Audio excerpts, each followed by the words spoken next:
The Digital Operational Resilience Act of the European Union introduces the concept of a minimum mandatory content of the commercial agreements between financial companies and those companies supplying the financial sector of Europe with services of information and communication technology, the so-called ICTs.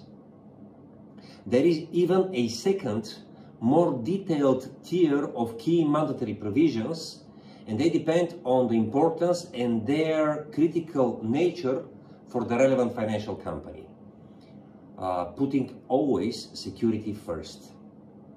All these key mandatory provisions need to be seen in conjunction with the existing service level agreements, and why not with the existing general terms and conditions of the ICT suppliers. And one more practical perspective, in conjunction with the possibly introduced standard contractual clauses in the relevant financial sector.